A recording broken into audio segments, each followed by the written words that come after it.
The grand hunting lodge of the Silverwood Syndicate was drowning in noise. It was a suffocating, chaotic roar of sound that bounced off the massive vaulted wooden beams and echoed against the stone hearths. 200 wolves had gathered for the winter solstice feast, and they were determined to outdrink, outlaugh, and outshout one another.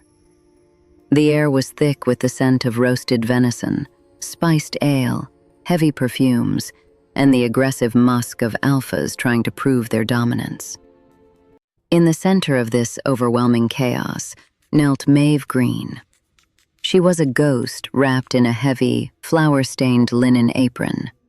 Her jaggedly cut blonde hair fell over her eyes, hiding her face as she silently swept a pile of shattered glass and spilled wine into a copper dustpan.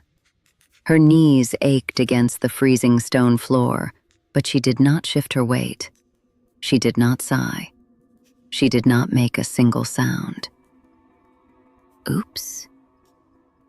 The word was followed by the loud, deliberate clatter of a silver platter hitting the floor. A dozen roasted quails spilled across the stone, rolling directly into the puddle of wine Maeve had just finished cleaning. Maeve paused. Her knuckles turned white around the wooden handle of her brush. Sienna, the newly appointed Luna of Silverwood, stood over her. Sienna wore a shimmering crimson dress that looked entirely out of place in the rustic hunting lodge, her neck dripping with gold. She leaned against the arm of Gale, the ambitious beta of the pack. My hand slipped, Sienna said loudly, making sure the surrounding tables could hear her over the roaring fire. She stared down at Maeve with a perfectly calculated sneer. Clean it up, mute, and do it quickly. The king arrives tonight, and we can't have the floor smelling like a kitchen rat. A few nearby wolves chuckled. Gale, sitting beside Sienna with a goblet of ale in his hand, did not look down. He kept his eyes fixed firmly on the head table, ignoring the woman kneeling at his mate's feet. Maeve did not look up. She did not glare. She simply set her dustpan down, picked up a coarse rag, and began to wipe the grease from the stone. She maintained her dignity in the only way she had left: absolute, unbreakable silence. Under the frayed sleeve of her apron, a rough, woven pine needle bracelet scratched against her wrist. It was dry, brittle, and rotting away, much like the promise it once represented. 3 years ago, Gale had wove Bennett for her. 3 years ago, she had stood in this very hall, waiting to be named his Luna. Instead, he had stood before the pack elders and rejected her. Her memory flashed with visceral clarity, the sudden hush of the room, the burning humiliation pooling in her chest. Gale's voice, cold and practical, echoing off the wooden beams. She is too soft, too quiet. A Luna needs to command the room, Maeve. A Luna needs to roar. You don't even have a voice. You are nothing but an empathic sponge. I need a warrior. The rejection had severed their fated mate bond with the violence of an axe tearing through bone. The agony had been so profound, so utterly devastating, that Maeve's inner wolf had retreated into the darkest corners of her mind and simply gone to sleep. She had not spoken a single word since that night. They thought she was broken. They thought she was a defective Omega, a silent wolf cursed by the moon goddess. They did not understand that her silence was a fortress. As an empathic Omega, a bloodline thought to be entirely extinct, she felt everything. The cruelty of the pack, the jealousy of Sienna, the cold ambition of Gale. If she opened her mouth, if she let the noise out, it would consume her. So she absorbed their toxic energy and buried it deep within her chest, neutralizing it with the sheer, crushing weight of her silence. She finished wiping the grease from the floor, her hands trembling slightly from the sheer physical effort of blocking out the noise of the ha. The sensory overload of the room was a living, breathing monster. Then, the atmospheric pressure in the lodge suddenly dropped. The roaring fires in the hearths seemed to dim. The chaotic laughter died in the throats of the silverwood wolves. The heavy oak doors at the far end of the hall did not just open. They were shoved apart with a force that made the iron hinges scream. A suffocating ancient aura rolled into the room, like an avalanche of snow and stone. Valerius Stone, the Emerald King of the Redwood Syndicate, had arrived. He was a mountain of a man. He wore no crown, only a heavy wool sweater and thick leather hunting boots. But his authority was absolute. His broad face was weathered and heavily scarred, his steel-gray eyes sweeping over the silent room with the lethal, detached calculation of a predator. In his massive, calloused right hand, he gripped a small wooden wolf totem, his knuckles white with tension. But it was his left hand that drew every terrified eye in the room. Wrapped around his left wrist was a heavy silver chain. At the end of the chain, practically dragging behind the king, was a 4-year-old boy, Rowan. The child was a heartbreaking sight. He was vibrating violently, his small hands clamped tightly over his ears. He wore no shoes, his little feet leaving wet tracks on the stone. His eyes were wide, glowing a feral, terrifying amber. The absolute silence of the room only lasted a 4-second. Then someone dropped a goblet.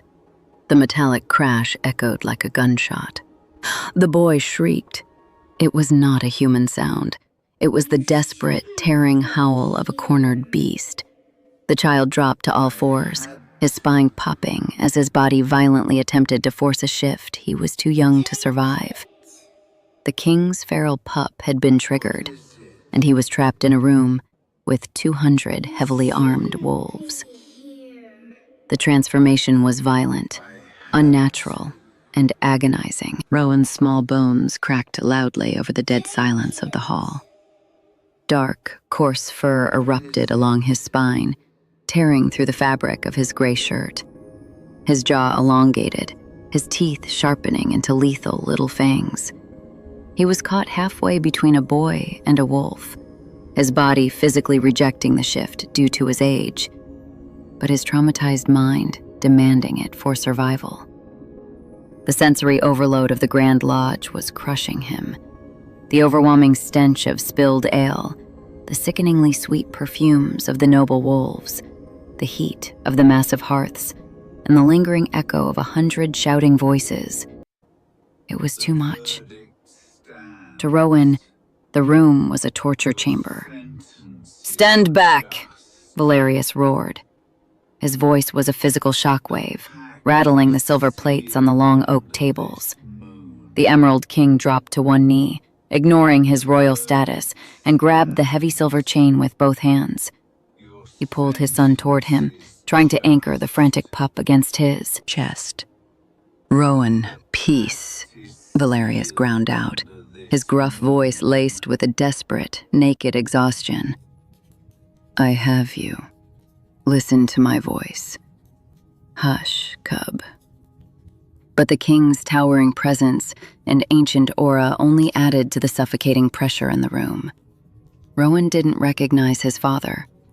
Blinded by a severe PTSD episode, the pup saw only predators. He snapped his jaws wildly, twisting his body to escape the heavy silver collar around his neck. The silverwood wolves scrambled backward, knocking over chairs and dropping goblets in their panic. Elite guards reached for their weapons but froze, terrified to draw a blade on the Alpha King's heir. Sienna, however, saw an opportunity. Standing near the head table, the false Luna smoothed the front of her crimson dress. Her eyes gleamed with arrogant ambition. Here was the great Emerald King, struggling to handle a single unruly pup. If she could subdue the boy, She would prove the absolute superiority of her new rank. She would secure Valerius's favor for the Silverwood Pack forever. "Sienna, no," Gale hissed, grabbing her wrist. The beta's instincts warned him of the danger, but his warning came too late. Sienna yanked her arm away and stepped directly into the clearing. She threw her shoulders back, puffed out her chest, and drew upon the raw, heavy dominance of her new Luna status. She did not understand trauma. She did not understand sensory own, furloughed. She only understood power. "Submit, pup," Sienna commanded, her voice ringing with the oppressive, suffocating weight of an alpha command. It was the worst thing she could have possibly done. The command hit Rowan like a physical blow to the skull. Instead of forcing him to the floor, the aggressive, domineering energy shattered the last remaining fragment of the child's sanity. Rowan shrieked, a high, ragged sound of pure agony. His survival instincts hijacked his body. With a terrifying surge of feral adrenaline, the half-shifted pup planted his feet and lunged backward. Snap. A weak link in the silver chain broke. Valerius stumbled forward, his massive hand grasping at empty air as the chain went slack. "No!" the king bellowed, the sound tearing from his throat. Freed from his tether, Rowan scrambled frantically across the slick stone floor. He crashed into a catering cart, sending a cascade of silver trays and hot soup crashing to the ground. The deafening clatter sent the pup into a complete spiral. He was entirely blind to his surroundings now, vibrating with feral aggression, his amber eyes wide and completely blown out. He backed himself into the corner near the massive hearth, right where Maeve Green was kneeling. Maeve had not moved. Her knees were still pressed against the freezing stone. Her flour-stained apron hung heavily around her fray. Me. She was trapped between the blazing heat of the fire behind her and the terrified, cornered beast in front of her. "Guards!" Sienna screamed from the safety of the head table, her false bravado instantly crumbling. "Kill it before it bites someone!" "If anyone draws a weapon, I will slaughter this entire pack," Valerius thundered, pushing himself up. But the heavy wooden tables were between him and the corner. He was too far away. The king, who could tear a rogue's head from its shoulders without breaking a sweat, was paralyzed by the terror of losing his son. Rowan saw the shadow in the corner. He saw the flour-stained apron. In his broken mind, it was just another threat. The feral pup lowered his head. The fur on his back bristled like iron needles. A vicious, ragged growl ripped from his throat. He bunched his hind legs, his claws digging deep into the stone floor, scratching violently against the marble. Maeve didn't scream. She didn't raise her hands to protect her face. She just looked at him.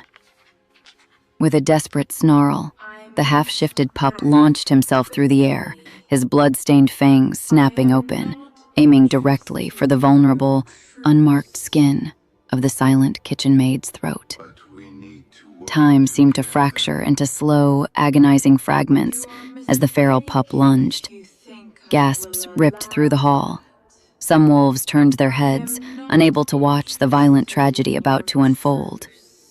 Gale stood frozen, his eyes wide, making absolutely no move to save the woman he had once promised to protect. But Maeve Green did not run.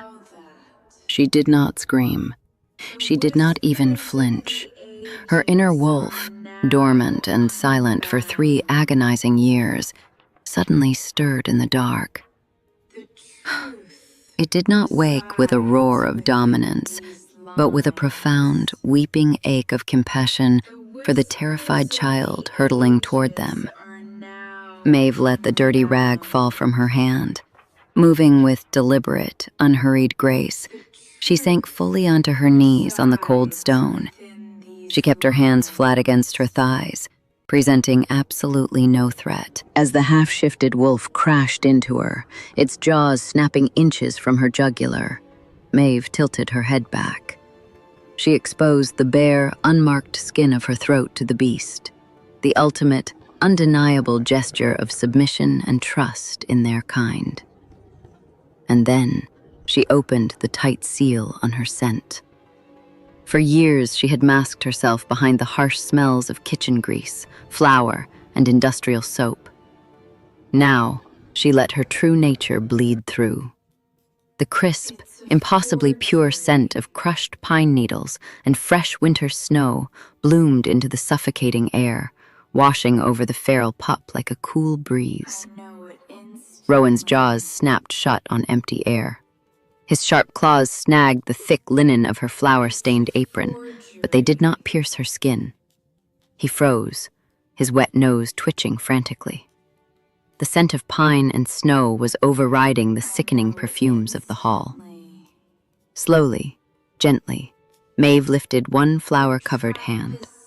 She pressed her index finger over her pale lips. She looked deep into the child's wild amber eyes and broke her 3-year vow of silence.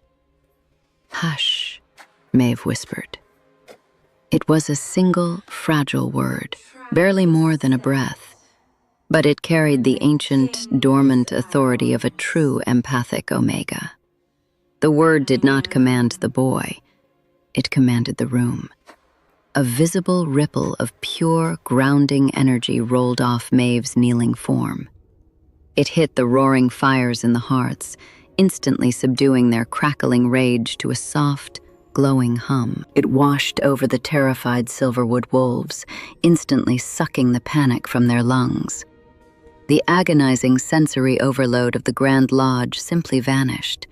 The noise, the oppressive sense, the heavy alpha dominance, it was all pulled into a profound, breathless vacuum. It felt like stepping into an ancient forest moments after a heavy snowfall. Complete, absolute, healing silence. Rowan blinked.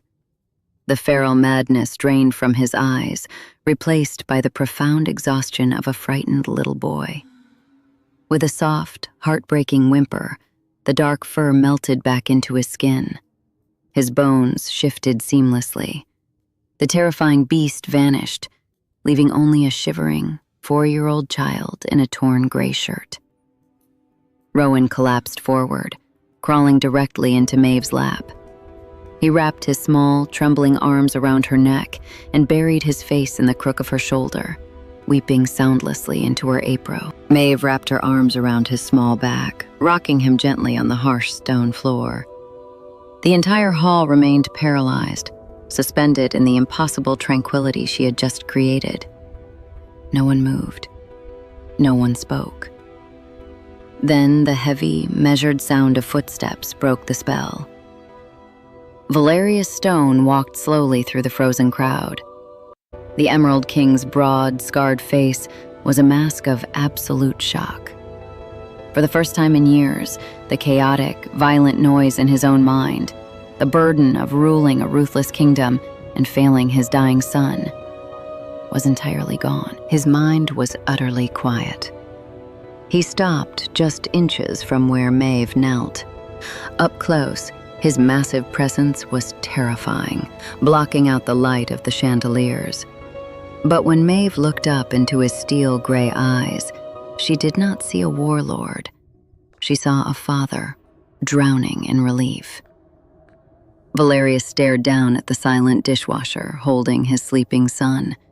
His chest heaved as he inhaled deeply, the scent of pine and snow hitting his senses with the force of a physical blow. Mate. The realization didn't come with words. It came with a violent, possessive surge of electricity that flared in the dead space of Maeve's chest. Valerius's eyes dilated, the gray swallowing the light as his wolf slammed against the cage of his ribs, demanding he fall to his knees before her. The king tightened his massive fist to ground himself. The sound was sharp and the dead silent hawk. The wooden wolf totem, gripped in Valerius's hand, splintered right down the middle under the sheer, terrifying pressure of the awakening bond. The sharp crack of the wooden totem echoed loudly in the breathless hall. Valerius did not look at the splintered wood in his palm. He let the pieces fall to the cold stone floor, his steel-gray eyes never leaving the woman kneeling before him. The Emerald King moved with a terrifying, deliberate slowness. He lowered his massive frame, sinking onto one knee until he was entirely level with the silent kitchen maid. He did not project dominance. He pulled his suffocating aura back, wrapping it tightly around himself so as not to spook her or wake the sleeping child in her arms. Slowly, Valerius reached out a large, calloused hand. Maeve did not flinch. His rough fingers gently brushed the top of Rowan's dark hair, confirming his son was truly safe, truly at peace. Then his hand lingered, hovering just an inch from Maeve's cheek. The pure, grounding scent of pine needles and winter snow washed over him again, settling deep into his bones. It was a scent that commanded his inner wolf to lay down its weapons and rest. "Get your filthy hands off the prince, Newt." The harsh, arrogant voice shattered the sacred quiet. Gale marched out from the line of frozen silverwood wolves, his chest puffed out in a desperate attempt to save face.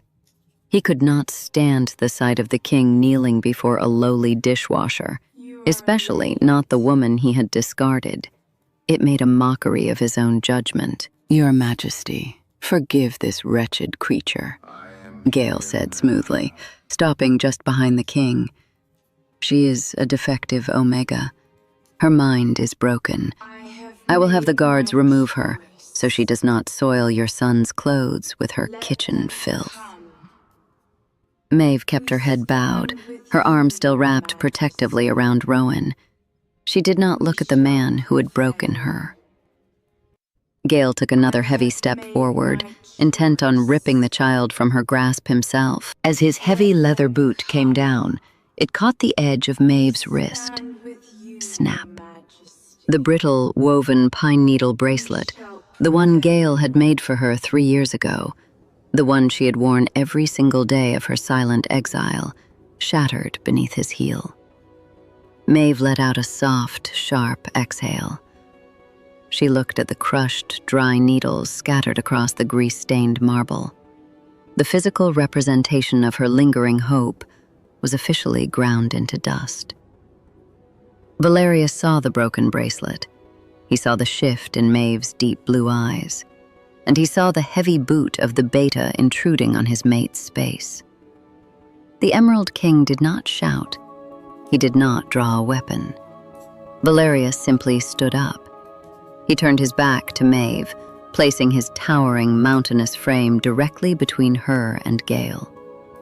The king became an immovable shield, completely cutting off Gale's access and his view of the kneeling woman.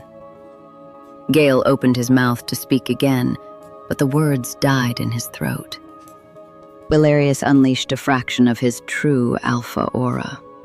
It was not a chaotic, uncontrolled blast. It was a highly concentrated, lethal wave of pure atmospheric pressure aimed squarely at the beta. The oxygen in Gale's lungs vanished. His knees buckled instantly, slamming into the hard stone floor. He gasped for air, his face turning pale, his hands clawing at his own throat as the king stared down at him with eyes as cold as a frozen grave. "You step near her again," Valerius rumbled, his voice dropping to a deadly, gravelly whisper that carried over the silence of the hall. "And I will take your legs." Gale could only nod frantically, trembling under the crushing weight of the king's threat. Sienna, still standing by the head table, covered her mouth in absolute terror. The entire Silverwood pack held its collective breath, realizing their beta had just narrowly escaped execution. Valerius held Gale's terrified gaze for one more second, before turning his back on the pathetic man. The king knelt back down in front of Maeve. To the utter shock of the watching court, Valerius reached out and carefully gathered the crushed, broken pine needles from the dirty floor. He did not leave a single piece behind. With deliberate reverence, he tucked the ruined bracelet into the inner pocket of his heavy wool coat. "He will not touch you again," Valerius murmured, the words meant only for him.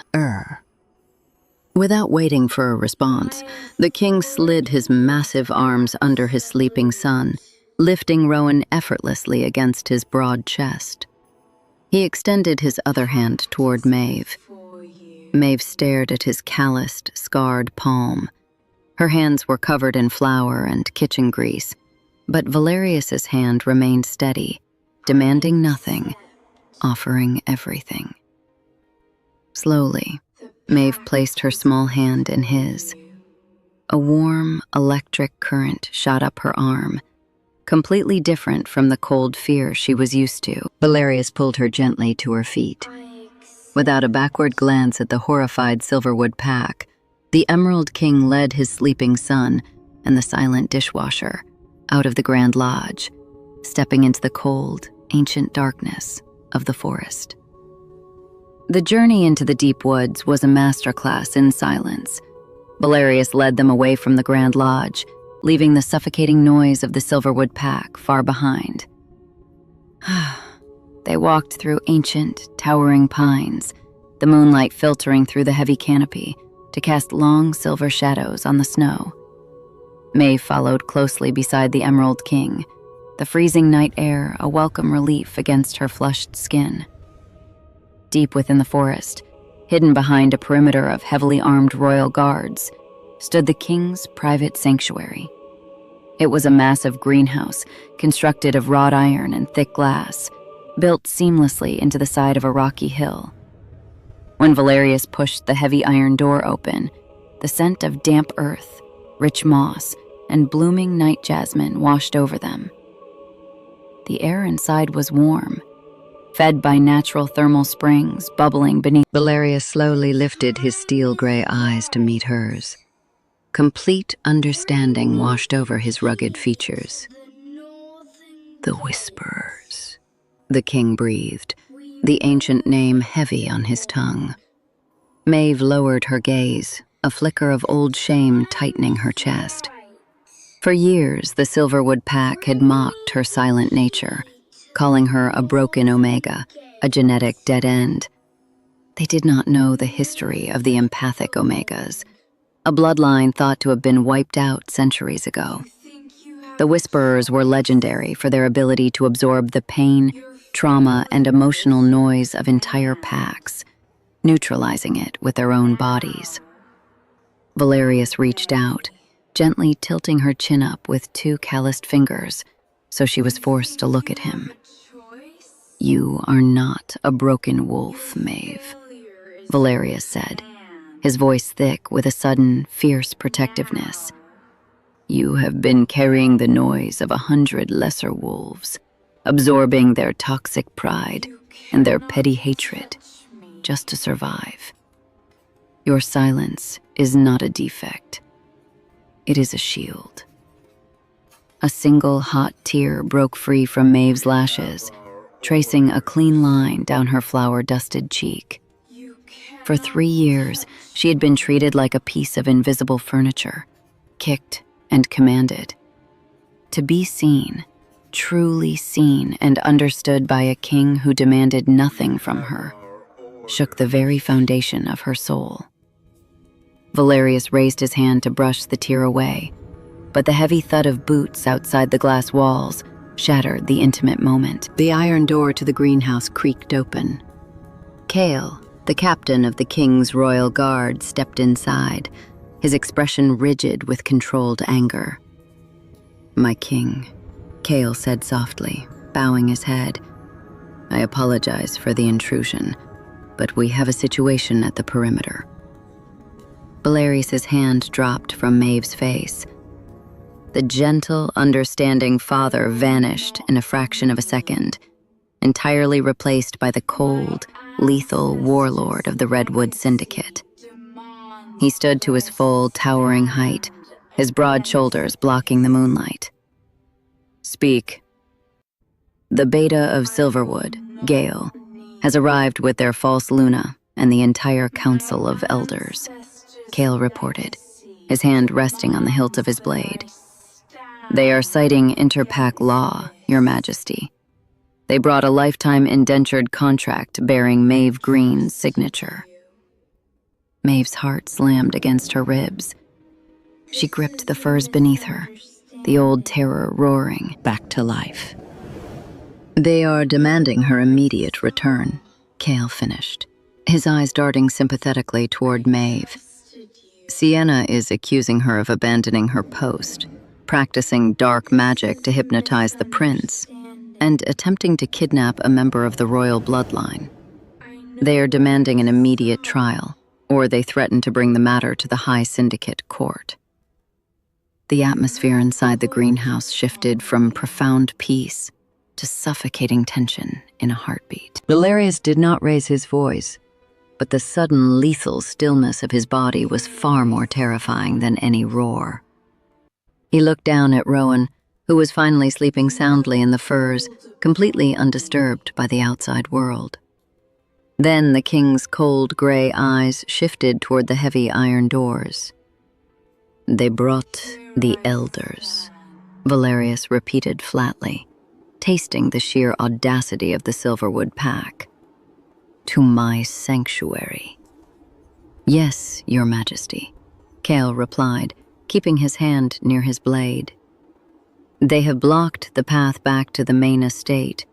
They are waiving a signed labor contract and quoting the High Syndicate treaties.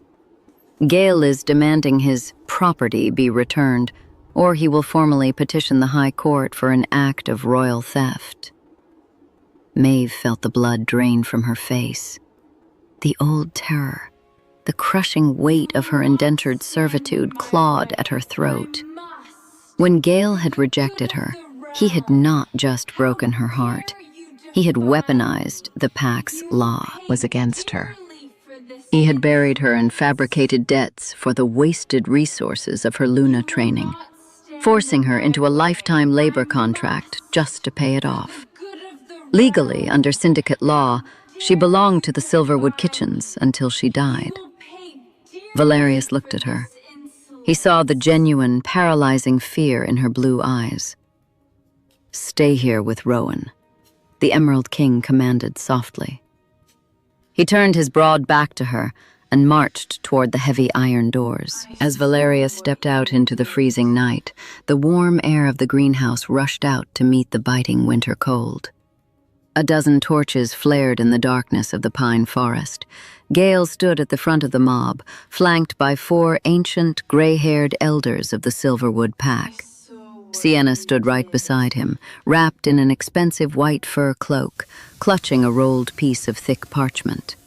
They looked incredibly small against the towering, heavily armed royal guards of the Redwood Syndicate, but their smug confidence was sickening.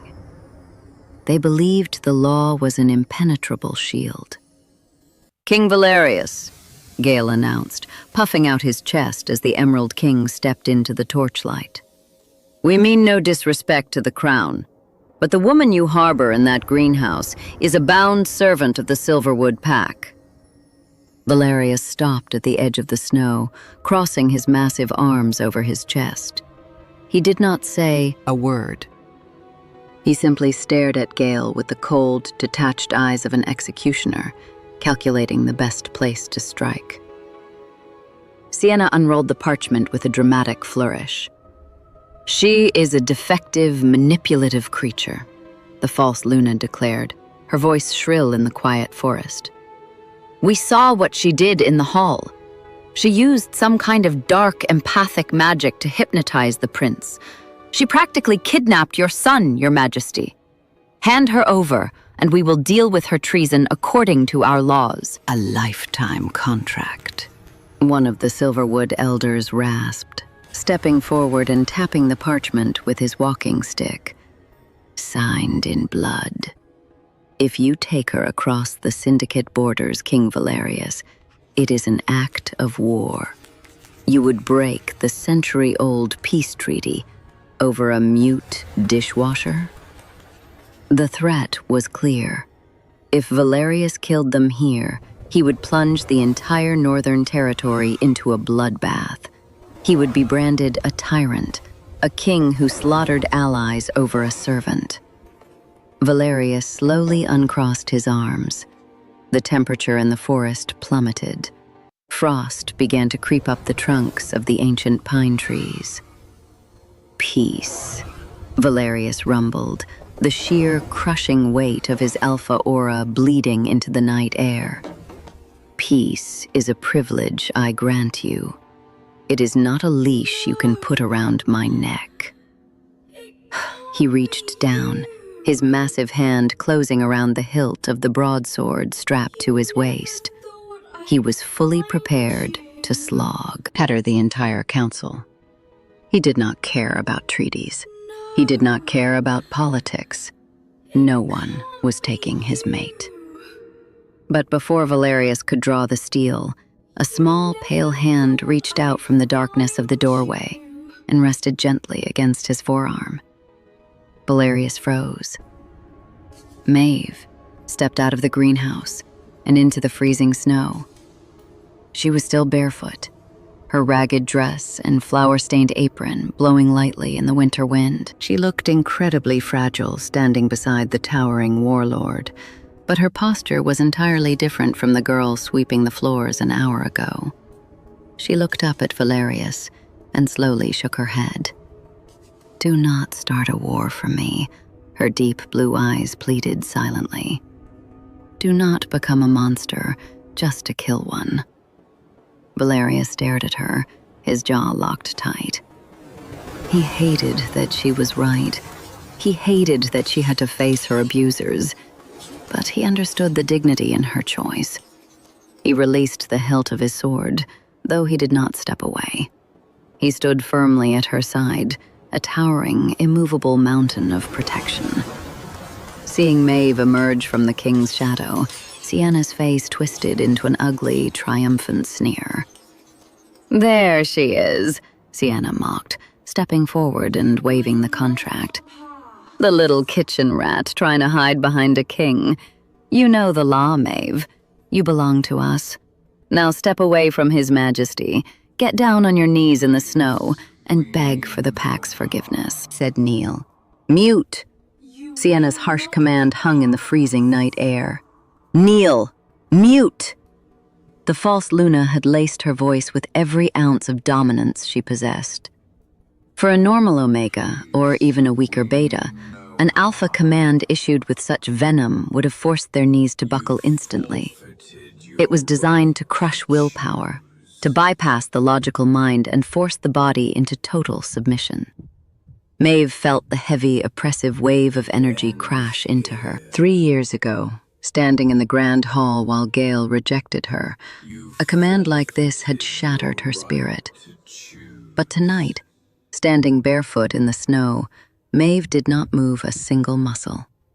She did not lower her head. She did not tremble. The suffocating weight of Sienna's dominance washed over her and simply evaporated, absorbed by the dormant, empathic power deeply rooted in her bloodline. For 3 years, Maeve's inner wolf had hidden in the dark, terrified of the loud, cruel world. But as Maeve stood shoulder to shoulder with the Emerald King, a man who radiated absolute, unwavering protection, her wolf finally opened its eyes. It stretched its limbs, shaking off the chains of trauma. It did not need to hide anymore. It was safe. Sienna's smug smile faltered. The torchlight flickered across her confused face. "Did you not hear your Luna?" she screeched, her voice cracking slightly as she realized her power had absolutely zero effect on the kitchen and maid. "Get on the ground!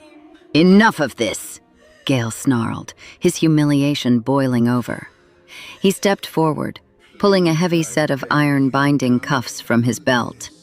She is a defiant, broken animal. If she won't kneel, I will break her legs and drag her back to the kitchens myself. Gale took one aggressive step toward Maeve. Valerius did not draw his broadsword. He did not even raise his voice. The Emerald King simply shifted his massive frame, his heavy boots crunching against the snow. "Touch her," Valerius stated, his voice a low, gravelly rumble that seemed to vibrate directly from the frozen earth beneath their feet. "And I will turn this valley to ash." Gale froze mid-step. The sheer, unadulterated promise of death in the king's steel-gray eyes pinned the beta in place like a spear through the chest. The 4 Silverwood elders shrank back, clutching their walking sticks, suddenly hyper-aware of the heavily armed royal guards surrounding the clearing. "Your Majesty, the law," one of the elders stammered, pointing a trembling finger at the labor contract in Sienna's hands. "The law is ink on dead wood," Valerius countered coldly, his eyes locked on Gale. "She is my choice, my mate. If you want to take her, you will have to step through me." A collective gasp ripped through the Silverwood delegation. Mate. The word echoed in the freezing air. The defective, silent dishwasher was the fated mate of the most powerful warlord in the north. Earned territory. Sienna dropped the parchment, the heavy paper fluttering into the snow, but Valerius did not step forward to slaughter them. He held his ground. He understood, with the profound intuition of a true leader, that if he fought this battle for Maeve, she would forever remain a victim who had simply traded one master for a stronger protector. She needed to reclaim her own dignity. He looked down at Maeve and gave her a single, affirming nod. "I am here. You are safe. Show them who you are." Maeve took a step forward, leaving the shadow of the king. As her bare foot pressed into the snow, the temperature in the clearing plummeted entirely. A wave of blinding, unnatural frost exploded outward from where she stood. The sudden drop in temperature was so violent that the torches in the hands of the Silverwood guards sputtered and died, plunging the forest into deep, silver moonlight. The heavy, chaotic energy of the Silverwood pack, their greed, their arrogance, their petty cruelty, was instantly sucked out of the atmosphere. Maeve was acting as a massive empathic anchor, neutralizing the toxic noise of everyone present. The silence that fell over the clearing was absolute, heavy, and terrifyingly pure. Gale stumbled backward, dropping the iron cuffs. He gripped his chest, gasping for air as the sheer weight of her Luna aura crushed his pathetic beta dominance into dust. Beneath the flour and dirt on her left wrist, the silver tree branch mark began to glow. It was not a faint shimmer anymore. The birthmark flared with a brilliant, blinding white light, illuminating the ancient pines and casting long, sharp shadows across the snow. The light pulsed in time with Maeve's heartbeat, radiating the ancient, undeniable authority of the lost Whisperer bloodline. "Moon Goddess, protect us," one of the elders whispered, falling to his knees in the snow.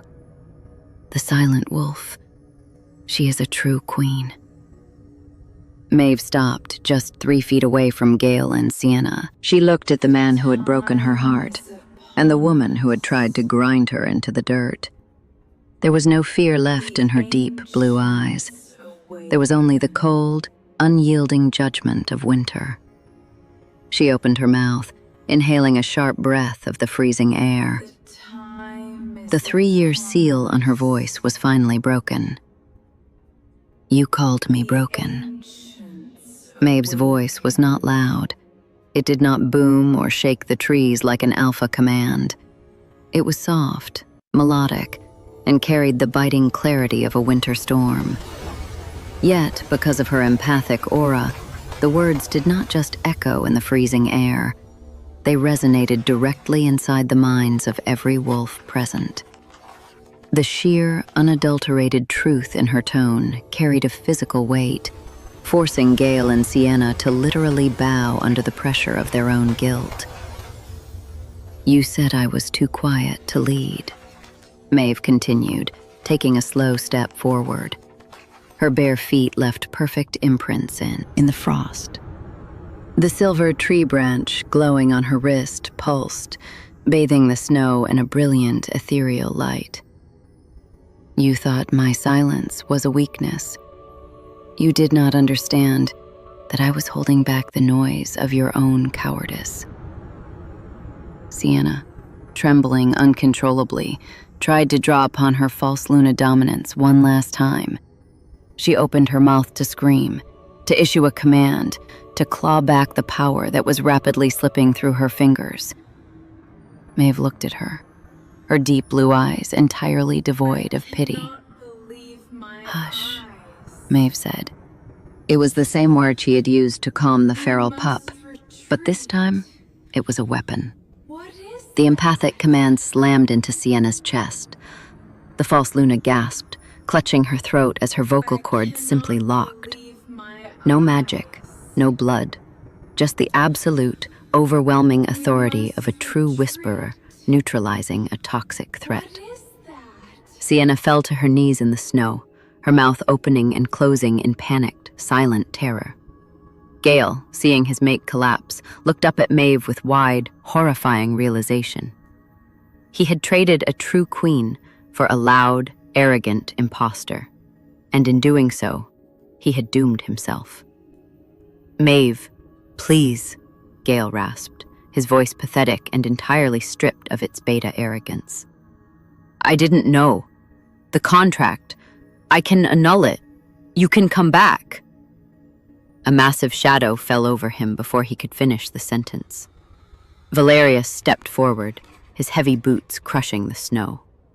The Emerald King did not look at the G, groveling beta. He reached down and picked up the heavy parchment labor contract that Sienna had dropped. He held the lifetime decree in his massive, scarred hand. "She is not going anywhere with you," Valerius rumbled. The king squeezed his fist. The ancient paper did not just crumple. Caught between the king's suffocating alpha aura and the freezing frost of Maeve's Luna energy, the parchment turned brittle and shattered into 1,000 useless, icy fragments, scattering into the winter wind. "You abused a member of a sacred bloodline," Valerius declared, his voice echoing with the terrifying absolute finality of a warlord delivering a sentence. "You forged debts, weaponized pack law, and mocked the true mate of the Emerald King." The 4 Silverwood elders, witnessing the destruction of their legal leverage and the undeniable proof of Maeve's royal bloodline, began to shake violently. "No. I do not need to spill your blood to break you," Valerius continued, looking down at Gale and Sienna with absolute disgust. "You coveted status. You used your voices to humiliate and command those you deemed beneath you. Therefore, I strip you of both." Gale let out a choked sob, but Valerius's words carried the binding weight of High Syndicate law. "By my authority as King of the Northern Territory, Gale and Sienna are stripped of their ranks," Valerius commanded. "You are hereby banished to the frozen borders of the deep north to serve as border watch, hers. And because you mocked the silence of a true queen, you will never use the Alpha command again. Your voices belong to the wind now." The sentence was final. The psychological devastation was complete. They were not dead, but their lives as the elite rulers of Silverwood were entirely obliterated.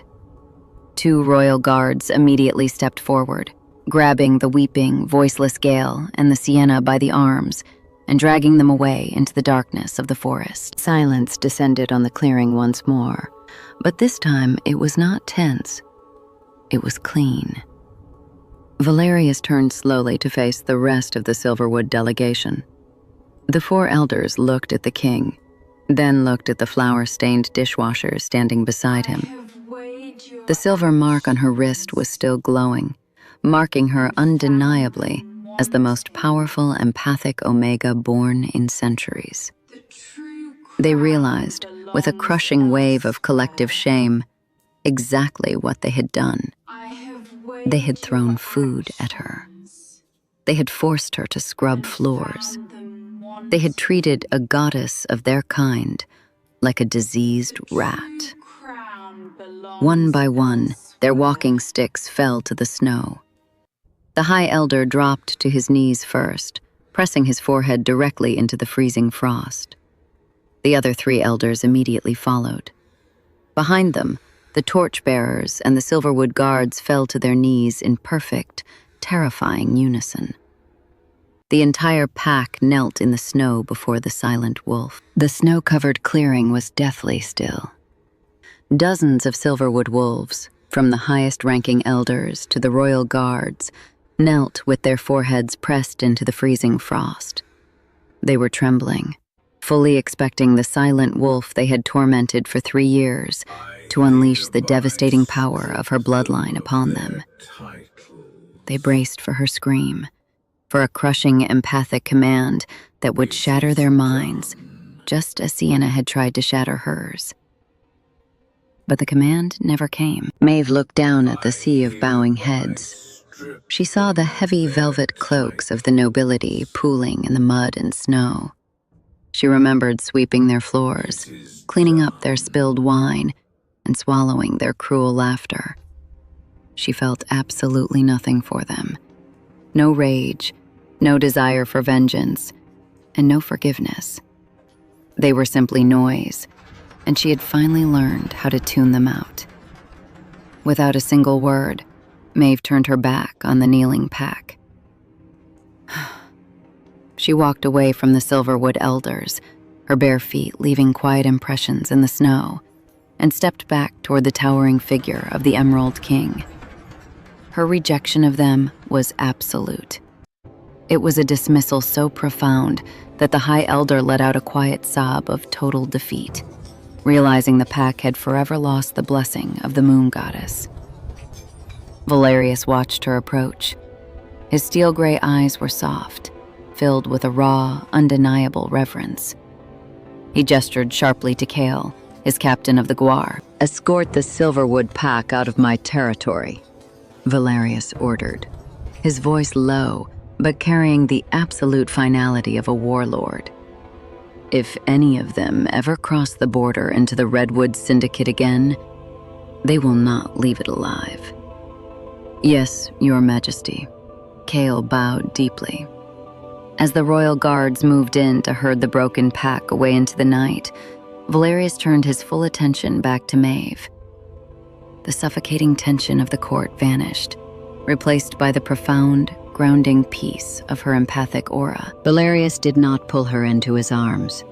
He did not issue a possessive alpha claim, nor did he declare her his queen before she was ready. He understood the trauma she had endured, the years she had spent being treated as an object to be owned and discarded. Instead, the massive king reached into the inner pocket of his heavy wool coat. He did not pull out the crushed remnants of the pine needle bracelet Gale had destroyed.